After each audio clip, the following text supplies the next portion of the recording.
भारत और न्यूजीलैंड के बीच खेला जा रहा है ये धमाकेदार मैच, जहां महेंद्र सिंह धोनी ने जीता है टॉस और पहले गेंदबाजी करने का लिया है फैसला। ये मैच न्यूजीलैंड के होम ग्राउंड पर खेला जा रहा था और न्यूजीलैंड को उसके घर में घुसकर हरा पाने की क्षमता तब सिर्फ और सिर्फ भारतीय टीम के पास ही थी, क्योंकि उस दौर में ऑस्ट्रेलिया, इंग्लैंड, वेस्ट इंडीज और साउथ अफ्रीका जैसी बड़ी टीमें न्यूजीलैंड से हार के मुंह देकर ही वापस लौटी थी। लेकिन भारतीय टीम के बहादुर खिलाड़ियों ने इस बार ये प्रण कर लिया था कि चाहे जैसे हो इस बार न्यूजीलैंड के घर में घुसकर उसे पेलेंगे भी और रेलेंगे भी। तो क्या भारतीय टीम अपने इस अभियान में सफल हो पाएगी? इस थ्रिलर और रोमांचक मैच का पूरा हाईलाइट वीडियो मैं आपको दिखाने वाला हूं, लेकिन आगे बढ़ने से पहले टीम इंडिया के सपोर्ट में इस वीडियो पे एक लाइक जरूर दीजिएगा। इनकी बल्लेबाजी शुरू होती है जहां मार्टिन गप्टिल के साथ जेसी राइडर न्यूजीलैंड की पारी की शुरुआत करते हैं और मार्टिन गप्टिल ने पहले ओवर की पहली गेंद पर ही चौका जड़कर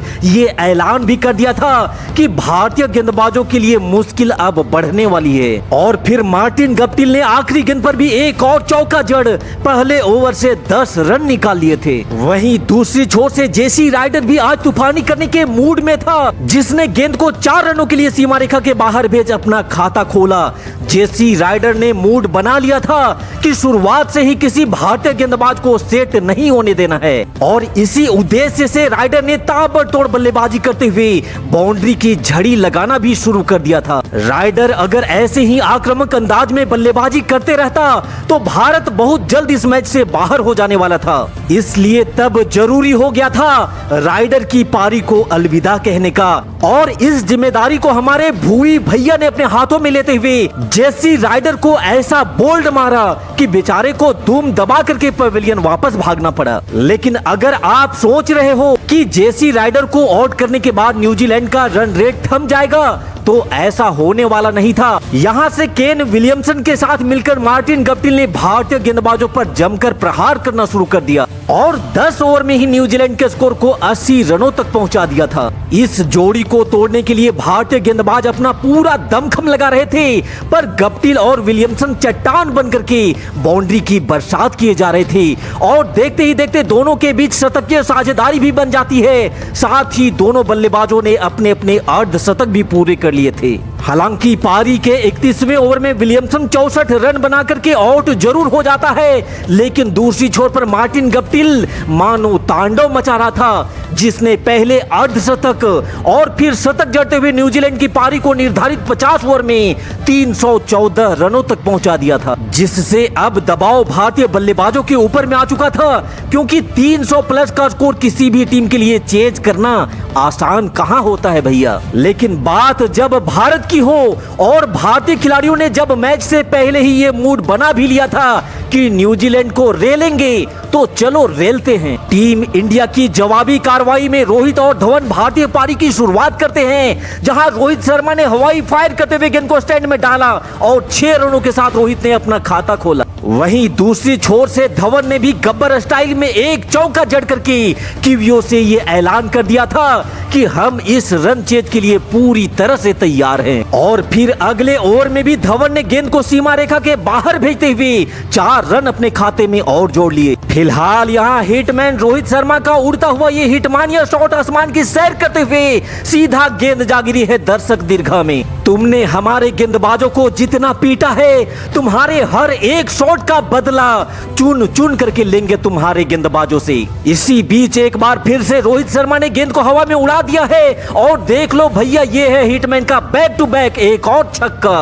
और यहाँ शिखर धवन का डाउन द ग्राउंड तीर की तरह सीधा ये शॉट फ्लैग छक्का शिखर धवन के नाम। तू डाल डाल तो मैं पात पात। यहाँ रोहित शर्मा ने तो मानो न्यूजीलैंड के गेंदबाजों के साथ छक्कों की होली खेल रहे हो। इसी बीच ओवर की आखिरी गेंद पर भी रोहित ने लेग साइड पे एक चौका जड़ 8 ओवर की समाप्ति के बाद भारत के स्कोर को 60 रनों तक पहुंचा दिया था।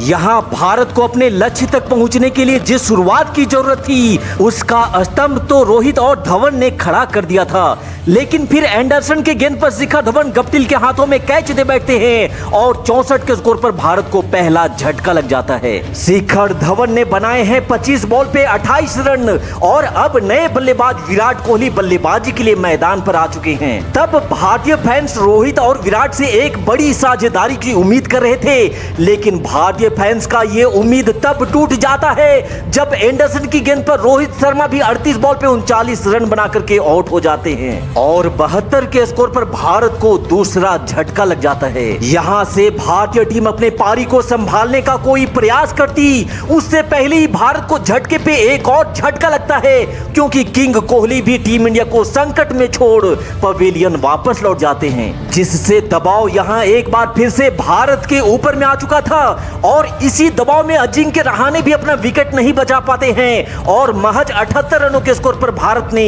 अपने 4 मुख्य बल्लेबाजों को खो दिया था, जिससे कीवियों का घमंड उन पे हावी हो चुका था और वो जीत के जश्न में मगरूर भी हो चुके थे। लेकिन टीम इंडिया इतनी जल्दी हार मान ले ऐसा ना तो पहले कभी हुआ था और ना ही आज होगा।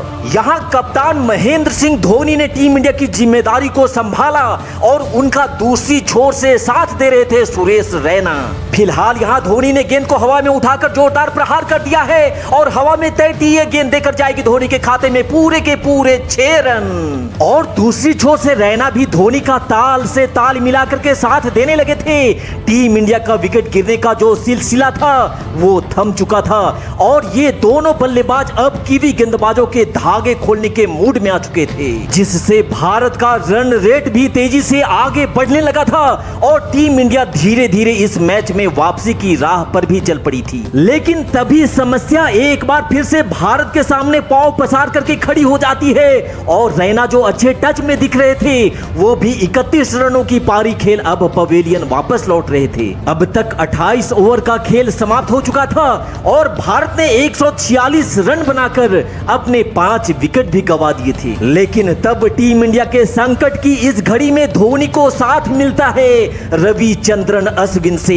यहाँ अश्विन भी दमदार बैटिंग का मुजाहिरा दिखाते हुए बेहतरीन बल्लेबाजी कर रहे थे और धोनी तो एंडरसन के धागे खोल इतने लंबे लंबे छक्के मार रहे थे कि गेंद स्टेडियम में कोसों दूर जाकर के गिर रही थी। लेकिन तभी घटती है वो घटना जिसने इस मैच में भारत की बची खुची उम्मीदों को भी दफन कर दिया था, क्योंकि कप्तान महेंद्र सिंह धोनी भी 50 रन बनाकर अब टीम का साथ छोड़ चुके थे। न्यूजीलैंड के खिलाड़ी खुशी से झूम उठे थे और उन्होंने इस मैच में अपनी जीत को तय मानकर सेलिब्रेट करना भी शुरू कर दिया था। लेकिन इस मैच का असली मजा तो अभी बाकी था, क्योंकि सांप सीढ़ी के खेल में अब नेवला उतर चुका था। यहाँ से अश्विन और जडेजा ने भारतीय पारी को ना सिर्फ संभाला बल्कि न्यूजीलैंड के जमीन को अपने विस्फोटक बल्लेबाजी से दहलाना भी शुरू कर दिया था। जडेजा और अश्विन न्यूजीलैंड के हर एक गेंदबाज को ऐसे धोने लगे थे